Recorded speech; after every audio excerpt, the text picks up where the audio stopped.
Rule, rule के अंदर steel rule आता है। तो रूल और स्केल, वर्नियर, वर्नियर कैलिपर और क्या क्या आता है इसके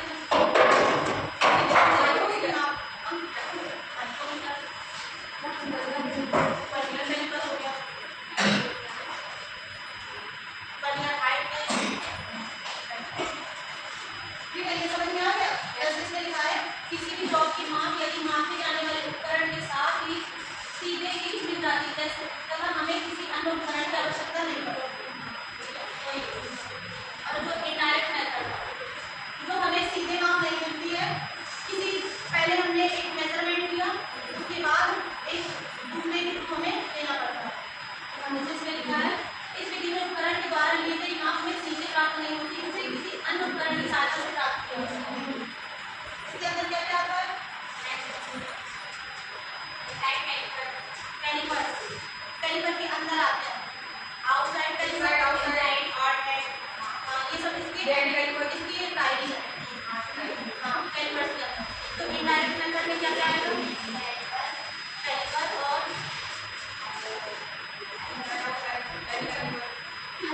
कैलिपर की टाइप्स है ना, एक जैसे कैलिपर बता दिया और उसके अलावा क्या होता है?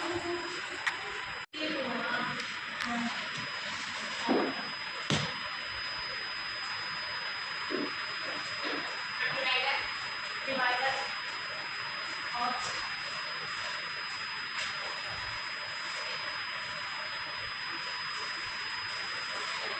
डिवाइडर हो गया, कैलिपर्स हो गए, ये सब इसके हमारे यहाँ ये कंपैरेटिव मेथड, ये तुलनात्मक विधि होती है। तो ऐसे उपकरण होते हैं जो हम तुलना करके निकालते हैं, वो कौन कौन से आते हैं? जैसे DTI, इसका फुल फॉर्म होता है डायल टेस्ट इंडिकेटर।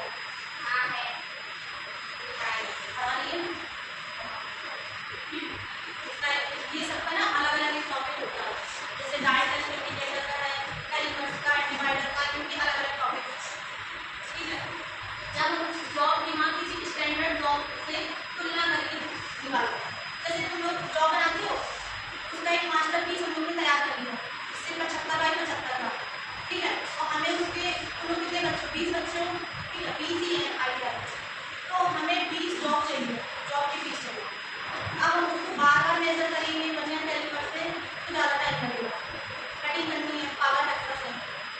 तो अगर एक बार हम मास्टरपीस रख देंगे उसमें, और मास्टरपीस रखने के बाद तो बार बार उससे कटिंग करेंगे तो हमारी जो कटिंग है वो जल्दी हो जाएगी, जल्दी 20 पीस कट जाए, और बार बार उससे करेंगे वर्नियर कैलिपर से तो टाइम लगेगा एक पीस के लिए। समझ में आया? वो ये जो विधि है वो तुलनात्मक विधि है, एक दूसरे पीस से तुलना करके निकालना है। तो इसके अंदर एक डायल टेस्ट इंडिकेटर आता है, सर्विस प्लेट से भी हम लोग सर्विस चेक कर सकते हैं।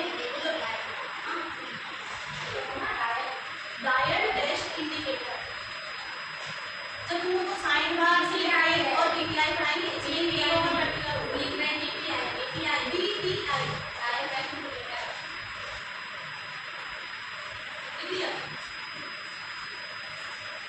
इसमें ना डायल टेस्ट इंडिकेटर से हम लोग सर्विस की फ्लैटनेस चेक करते हैं कि जैसे सर्विस है कहीं ऊंचा है कहीं नीचे है, उसकी फ्लैटनेस चेक हो जाती है, उसके जो टंगन में पॉइंटर लगाया था उससे। ठीक है, अब इसकी मेजरमेंट की कुछ टाइप्स होते हैं, कितने प्रकार के होते हैं? कितने प्रकार होते हैं? कौन कौन से? खड़े होकर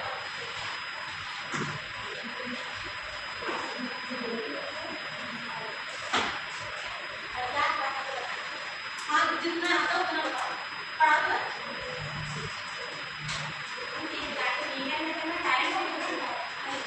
डायरेक्ट तो अभी बता रहे हैं, direct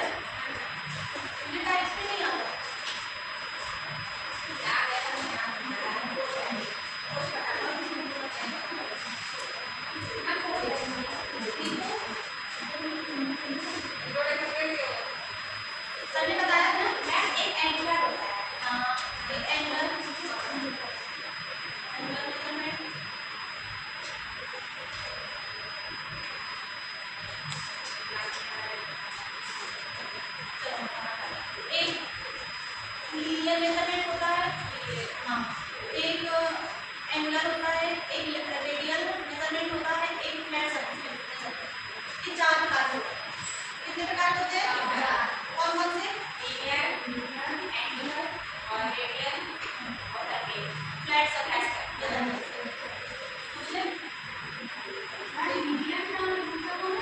linear measurement, angular measurement, linear measurement, angular measurement, angle, हाँ इसके कोड मापते हैं। एंगल होता है एंगल, उसी का एंगुलर, ठीक है। रेडियल मेजरमेंट और फ्लैट सरफेस, फ्लैट 4 प्रकार के, ठीक है। तो हम जानेंगे लीनियर मेजरमेंट क्या होता है। देखते हैं एंगल से क्या नापते हैं। रूल है, हाँ रूल है स्केल।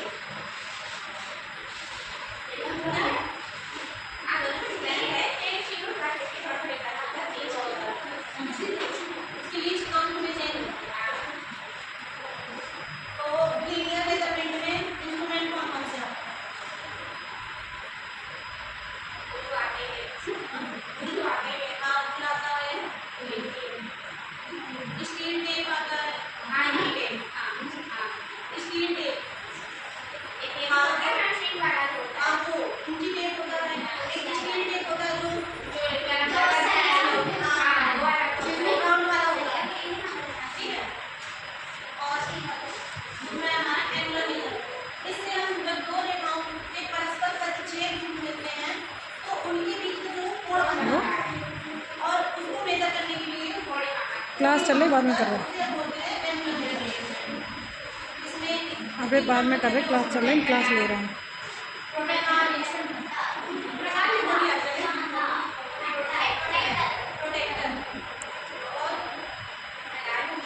डिवाइडर, कैलिपर्स, ये सब एंगुलर मेजरमेंट के अंदर आते हैं। याद करते हैं ना किसके अंदर क्या आता है, तो पूछेंगे अभी बाद में। ठीक है मैम देखिए मापन में आपने क्या क्या बताया था। रूल है, स्टील टेप है, इंची टेप है, ये सब लीनियर मेजरमेंट करते हैं, सीधी रेखा, ठीक है। और एंगुलर मेजरमेंट में